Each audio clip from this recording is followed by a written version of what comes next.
গণঅভ্যুত্থানের পর নিরাপত্তাজনিত কারণে বাংলাদেশে ভারতীয় ভিসা কেন্দ্রগুলো বন্ধ করে দেয়া হলেও বর্তমানে সীমিত পরিসরে ভিসা কার্যক্রম পুনরায় চালু করা হচ্ছে। বাড়ানো হয়েছে চিকিৎসা ভিসার সাক্ষাৎকারের স্লট।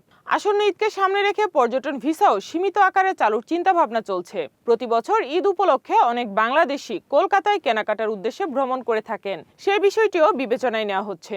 সর্বোপরি ভারতের সাথে স্থবির হয়ে পড়া বাংলাদেশের সম্পর্ক ধীরে ধীরে স্বাভাবিক হতে শুরু করেছে। আসসালামু আলাইকুম, সবাইকে আমন্ত্রণ জানাচ্ছি দিগন্ত টপ নিউজে।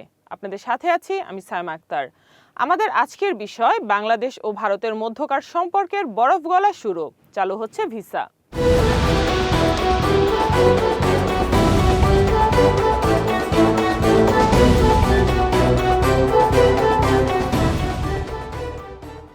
২৪-এর ৫ আগস্টের গণঅভ্যুত্থানের পর রাজনৈতিক পালাবদল এবং সাবেক প্রধানমন্ত্রী শেখ হাসিনার ভারতে আশ্রয় নেওয়ার প্রেক্ষাপটে ভবিষ্যৎ হোক নিরাপদ, বিনিয়োগ হোক বিশ্বস্ত, আর আমার পছন্দ সল্ট বে। ওয়েলকাম টু সল্ট বে। ১.৫ বছর ধরে ভারত বাংলাদেশ সম্পর্ক টানাপোড়েনের মধ্য দিয়ে গেছে। অন্তর্বর্তী সরকারের সময় দুই দেশের মধ্যে কূটনৈতিক যোগাযোগ সীমিত পর্যায়ে থাকলেও নির্বাচনের মাধ্যমে নতুন সরকার দায়িত্ব নেওয়ার পর সম্পর্ক স্বাভাবিক করার উদ্যোগ দৃশ্যমান হয়েছে। হিন্দুত্ববাদী সংগঠনগুলোর হুমকির মুখে প্রায় ২ মাস বন্ধ থাকার পর ভারতে অবস্থিত বাংলাদেশ মিশনগুলো পুনরায় ভিসা কার্যক্রম শুরু করেছে। বর্তমানে চিকিৎসা ভিসার সাক্ষাৎকারের স্লট বাড়ানো হয়েছে বলে ভারতীয় হাইকমিশন সূত্রে জানা গেছে। ফলে আবেদনকারীরা আগের তুলনায় দ্রুত সময়ে ভিসা পাচ্ছেন। আসন্ন ঈদকে কেন্দ্র করে কলকাতা কেন্দ্রিক ভ্রমণ ও কেনাকাটার বিষয়টি বিবেচনায় রাখা হয়েছে। পাশাপাশি আগরতলা ও শিলিগুড়ির হোটেলগুলোতে বাংলাদেশিদের থাকার উপর আরোপিত নিষেধাজ্ঞা তুলে নেওয়া হয়েছে। আগরতলায় গত বুধবার পুনরায় চালু হয়েছে বাস সার্ভিস। গত ১২ ফেব্রুয়ারি জাতীয় সংসদ নির্বাচনে বিএনপির বিজয়ের পর সম্পর্ক উন্নয়নের কূটনৈতিক তৎপরতা আরও স্পষ্ট হয়। ভারতের প্রধানমন্ত্রী নরেন্দ্র মোদী বিএনপি চেয়ারম্যান তারেক রহমানকে পাঠানো শুভেচ্ছা বার্তায় দ্বিপক্ষীয় সম্পর্ক জোরদারের আগ্রহ প্রকাশ করেন।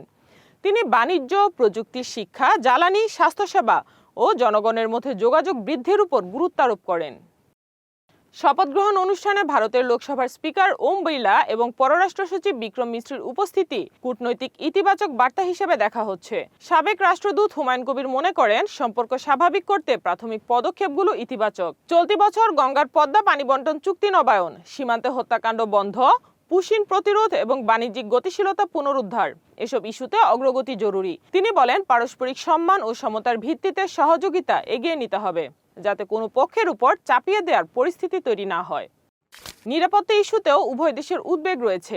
ভারতের উত্তর পূর্বাঞ্চলে বিচ্ছিন্নতাবাদী তৎপরতা এবং বাংলাদেশের সীমান্তে অস্ত্র ও মাদক চোরাচালান, চরমপন্থীদের যাতায়াত, এসব চ্যালেঞ্জ মোকাবেলায় সমন্বিত উদ্যোগ প্রয়োজন। তবে পারস্পরিক স্বার্থ ও আস্থার ভিত্তিতে এগুতে পারলে দুই দেশের সম্পর্ক আবারও স্থিতিশীল ও ফলপ্রসূ ধারায় ফিরতে পারে বলে ধারণা বিশ্লেষকদের।